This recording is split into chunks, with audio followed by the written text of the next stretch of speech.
not to be confused with catalepsy. Cataplexy is a sudden and transient episode of muscle weakness accompanied by full conscious awareness, typically triggered by emotions such as laughing, crying, terror, etc. It is the cardinal symptom of narcolepsy, with cataplexy affecting roughly 70% of people who have narcolepsy, and is caused by an autoimmune destruction of the neurotransmitter hypocretin, which regulates arousal and wakefulness. Cataplexy without narcolepsy is rare and the cause is unknown. The term cataplexy originates from the Greek I plus or minus II, and I euro II 3/4 I to the first I. Presentation: cataplexy manifests itself as muscular weakness which may range from a barely perceptible slackening of the facial muscles to complete muscle paralysis with postural collapse. Attacks are brief, most lasting from a few seconds to a couple of minutes, and typically involve dropping of the jaw, neck weakness, and/or buckling of the knees. Even in a full-blown collapse, patients are usually able to avoid injury because they learn to notice the feeling of the cataplectic attack approaching, and the fall is usually slow and progressive. Speech may be slurred and vision may be impaired, but hearing and awareness remain normal. Cataplexy attacks are self-limiting and resolve without the need for medical intervention. If the patient is reclining comfortably, he or she may transition into sleepiness, hypnagogic hallucinations, or a sleep-onset REM period. While cataplexy worsens with fatigue, it is different from narcoleptic sleep attacks and is usually triggered by strong emotional reactions such as laughter, anger, surprise, orgasm, awe, and embarrassment, or by sudden physical effort, especially if the person is caught off guard. Occurrence: in a 24-hour period, cataplectic attacks usually occur between the hours of 10 a.m. and 9 p.m. and very few attacks occur between the hours of 10 p.m. and 9 a.m. Attacks can last from a few seconds up to 10 minutes, and may occur up to several times per week, 4-6 times. Cataplexy is considered a euro or atypical when it is always of short duration. Physiology: cataplexy is considered secondary when it is due to specific lesions in the brain that cause a depletion of the hypocretin neurotransmitter. Secondary cataplexy is associated with specific lesions located primarily in the lateral and posterior hypothalamus. Cataplexy due to brainstem lesions is uncommon, particularly when seen in isolation. The lesions include tumors of the brain or brainstem and arteriovenous malformations. Some of the tumors include astrocytoma, glioblastoma, glioma, and subependenoma. These lesions can be visualized with brain imaging, however in their early stages they can be missed. Other conditions in which cataplexy can be seen include ischemic events, multiple sclerosis, head injury, paraneoplastic syndromes, and infections such as encephalitis. Cataplexy may also occur transiently or permanently due to lesions of the hypothalamus that were caused by surgery, especially in difficult tumor resections. These lesions or generalized processes disrupt the hypocretin neurons and their pathways. The neurological process behind the lesion impairs pathways controlling the normal inhibition of muscle tone drop, consequently resulting in muscle atonia.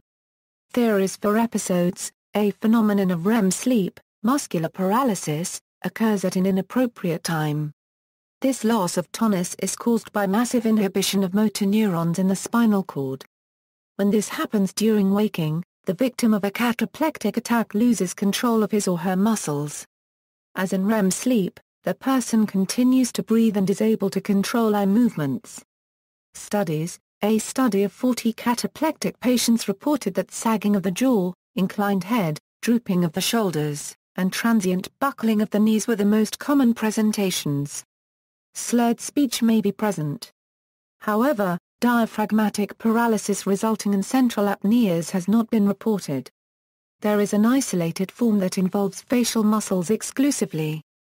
Cataplexy may rapidly reoccur repeatedly, giving birth to status cataplecticus, and to the limp man's syndrome as described by Stalhal. Status cataplecticus is rare and can be extremely disabling to the individual.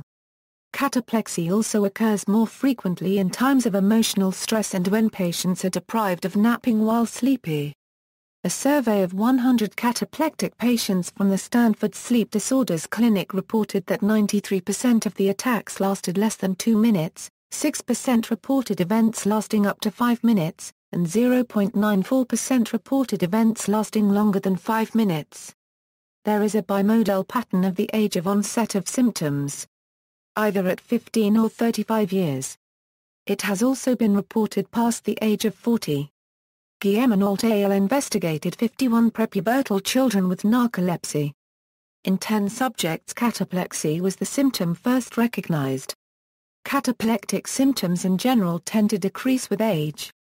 A review of 100 patients with cataplexy at the Stanford Sleep Disorders Clinic reported that 62 of these patients stopped taking anti-cataplectic medications after 10 years. However, the general decrease in cataplectic symptoms with aging may be reversed after the experience of a significant emotional upset, such as a loss of spouse in older subjects. Hypocretin, the hypothalamus region of the brain, regulates basic functions of hormone release, emotional expression and sleep.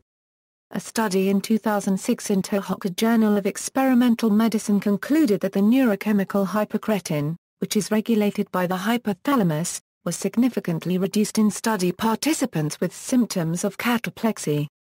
Orexin, also known as hypocretin, is a primary chemical important in regulating sleep as well as states of arousal.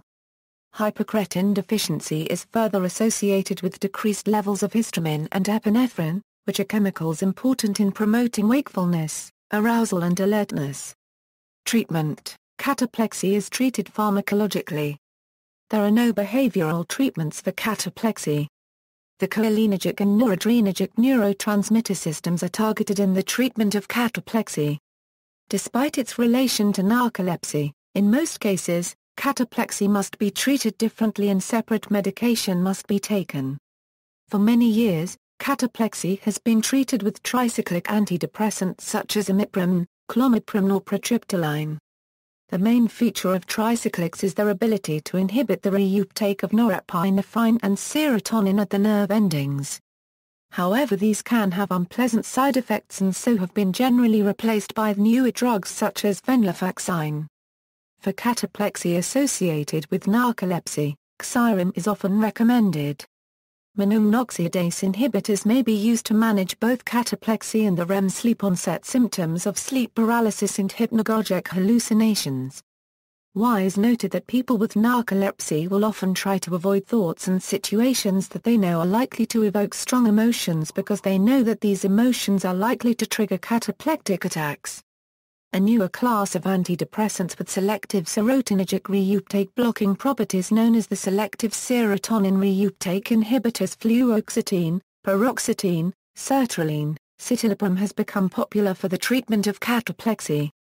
This class of drugs has an active metabolite with norepinephrine reuptake blocking properties. Serotonin reuptake inhibitors have fewer side effects compared to the tricyclics and can be used in adults and children. A side effect worth mentioning regarding tricyclic antidepressants and SSRIs is the risk of development of REM behavior disorder due to elimination of the normal REM sleep atonia. These drugs are known to decrease stage REM sleep. They can also decrease muscle atonia associated with REM sleep and consequently dissociate REM sleep. As a consequence, the subject may act out his or her dreams and cause harm to himself, herself or others. Emerging therapies include hypocretin gene therapy and hypocretin cell transplantation for narcolepsy cataplexy.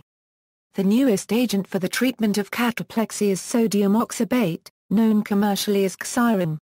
Although its mechanism is unknown, it reduces cataplectic attacks and other manifestations of REM sleep. GHB increases slow-wave sleep, decreases nighttime awakenings, and consolidates REM sleep.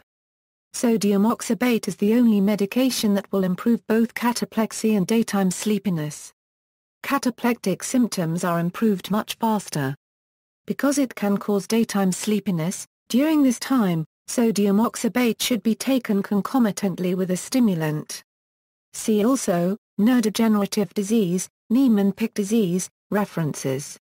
External links, Narcolepsy Association UK, BBC's article on the condition, National Niemann-Pick Disease Foundation, children with Niemann-Pick type C often suffer from cataplexy. This American Life, Episode 409, Act 3, Held Hostage, which tells the story about a man with cataplexy.